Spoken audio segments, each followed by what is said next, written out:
शेतकरी मित्रांनो नमस्कार. ॲग्रो इंडिया गुरुमधून मी सुरेश अकोलकर सर्वांचं स्वागत करतो. तर मित्रांनो, आपण या ठिकाणी बघू शकतो टोमॅटोची लागवड 1-2 दिवसापूर्वीच झालेली आहे आणि आपण नाशिक भागातून आहोत. नाशिक भागामध्ये ढकांबे गाव. तर या ठिकाणी आपल्यासोबत आपले मित्रही म्हणू शकता, जे यूट्यूब इंस्टाग्रामवर आपल्या शेतकऱ्यांना नाशिक मार्केटचे चालू अपडेटचे भाव काय त्याचं कंटिन्यू मार्गदर्शन ते शेतकऱ्यांना करत असतात. आपण त्यांच्या शेतीवर आलोय. या ठिकाणी ग्राफ्टिंग टोमॅटो त्यांनी लावलेला आहे. एकंदरीत मार्केटचा अभ्यास त्यांचा खूप चांगला आहे. त्याचबरोबर ते घरी शेती सुद्धा खूप चांगली करतात. सुनील भाऊ धात्रक. तर त्यांचा परिचय आणि एकंदरीत टोमॅटो जे टोमॅटोचे रेट आणि ग्राफ्टिंग टोमॅटोचे फायदे याविषयी आपण चर्चा करणार आहोत. तर नमस्कार सुनील भाऊ. नमस्कार. सर्वप्रथम ॲग्रो इंडिया गुरुतून जे आपले महाराष्ट्रभरातील शेतकरी त्यांच्यातर्फे मी स्वागत करतो आपलं. आपण जो टोमॅटो लागवड केलाय ग्राफ्टिंग टोमॅटो याविषयी माहिती सांगावी. नमस्कार. आमचा हाच सीझन असतो. नागपंचमीच्या आधी 8 दिवस आम्ही टोमॅटो लावतो. तसा बाजारभावाचा फार अभ्यास करूनच लावतो असं काही नाही, कारण आमच्याकडे पावसाचं जे वेदर कंडिशन आहे ती ह्याच वेळेस सूट होते टोमॅटो पिकाला. आमचा जो एरिया आहे तिथे टोमॅटो ह्याच जुलै ऑगस्ट मध्येच लागवड होती, ऑगस्टच्या अर्ली. आणि आमच्याकडे विल्टिंगचा फार मोठा प्रॉब्लेम आहे, त्यामुळे आम्ही ग्राफ्टिंग टोमॅटोकडे यावर्षी वळलो. मागील वर्षी आम्ही प्रायोगिक तत्वावर काही सऱ्या केल्या होत्या. यावर्षी पूर्ण 1 एकरचा प्लॉट मी लागवड केलाय, किंवा माझ्या गावामध्ये जवळजवळ 70% ग्राफ्टिंगवरच लागवडी आहे.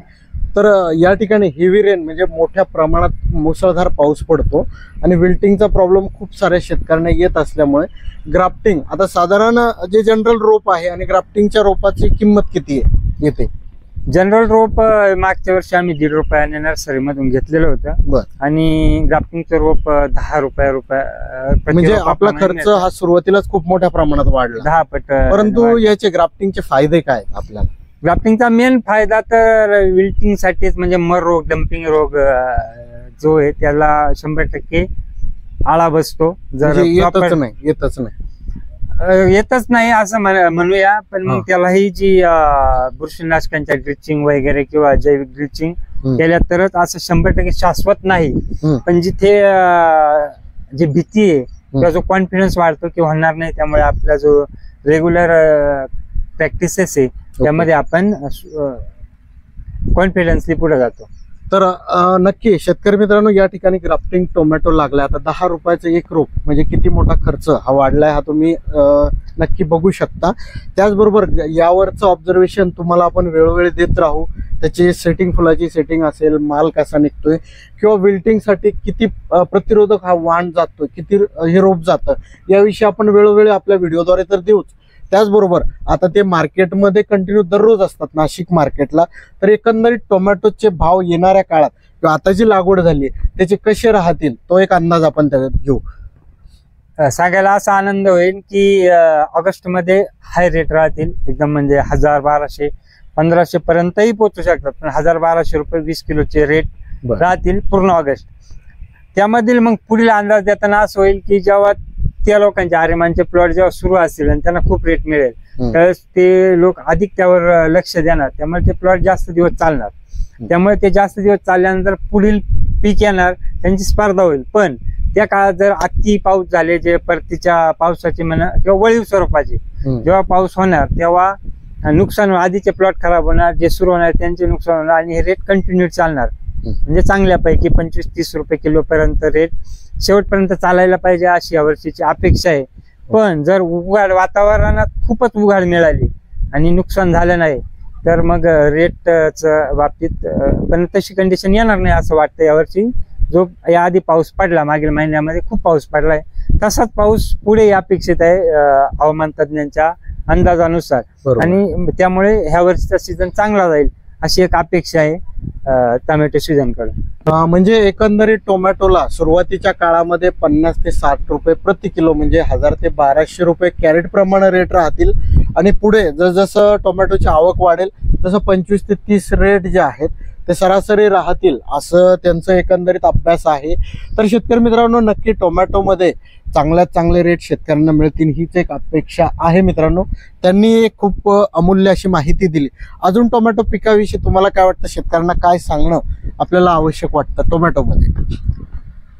टोमॅटो आपण लावला किती, पिकवला किती, याच्यापेक्षा तुम्हाला दर किती मिळाले हा फार मोठा फॅक्टर आहे. कारण कुठलाही शेतकरी हा शेवटचं त्याचं उद्दिष्ट आहे पैसा मिळाला पाहिजे.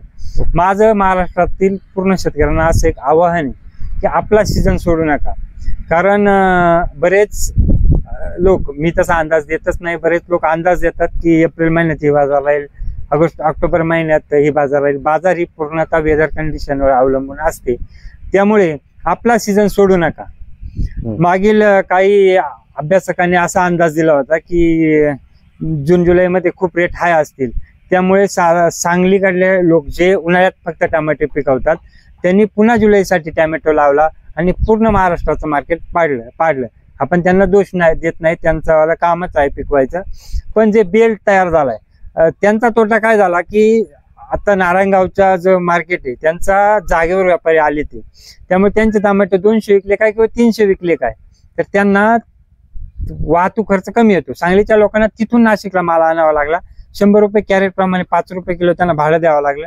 त्यामुळे त्यांचा तो तोटा झाला. भारतभरातले व्यापारी त्यांच्या सीझननुसार त्या एरियामध्ये माल खरेदी करतात जातात. त्यामुळे आपल्या सीझनला किती टोमॅटो लावायचा, हा मी 1 एकर लावला, शेजाऱ्याने 5 एकर लावला म्हणून बाजार पडत नाही.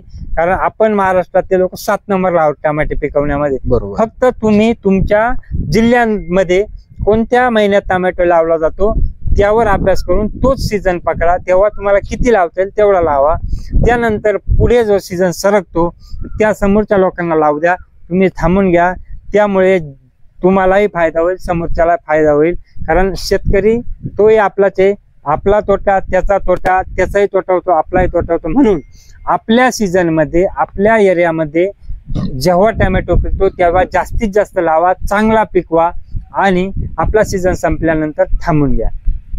बरोबर. तर शेतकरी मित्रांनो, एक आता ॲज अ शेतकरी म्हणून आणि एक अभ्यासक म्हणून सुद्धा खूप चांगली माहिती त्यांनी दिली की पिकवताना आपण पिकवायचं आणि पूर्ण ऑब्झर्वेशन करून, म्हणजे मार्केटची काय स्थिती आहे, आवक किती प्रमाणात कोणत्या महिन्यात येऊ शकते आणि आपल्या मालाला भाव हा कधी मिळू शकतो, एक ऑब्झर्वेशन आपण स्वतः आपण त्या गोष्टीचं केलं पाहिजे. त्याचबरोबर वातावरणामध्ये होणारा बदल किंवा पाऊस कधी येतो, कधी करपा मोठ्या प्रमाणात येऊ शकतो किंवा विल्टिंग येऊ शकते, यामुळे सुद्धा मार्केटवर मोठ्या प्रमाणात जे बदल आहे ते होत असतात. खूप चांगली माहिती त्यांनी ग्राफ्टिंग टोमॅटो विषयी दिली, मार्केटमध्ये होणाऱ्या बदल विषयी दिली. त्यामुळे सुनील भाऊ दात्रक मी यांचं आपल्या ॲग्रो इंडिया परिवारातर्फे खूप खूप आभार मानतो. त्याचबरोबर यूट्यूब आणि इंस्टावरती ते स्वतः कंटिन्यू भावाचे अपडेट देत असतात. तुम्ही इंस्टाला सुद्धा धात्रक युट्यूबर म्हणून तुम्ही सर्च करू शकता. यूट्यूब असेल किंवा इंस्टा असेल त्या ठिकाणी जाऊन त्यांना फॉलो करा, सबस्क्राईब करा. आपल्या या व्हिडिओला लाईक करून जास्तीत जास्त शेतकऱ्यांना शेअर आणि सबस्क्राईब करायला विसरू नका. तर धन्यवाद त्यांचे, खूप खूप धन्यवाद. धन्यवाद.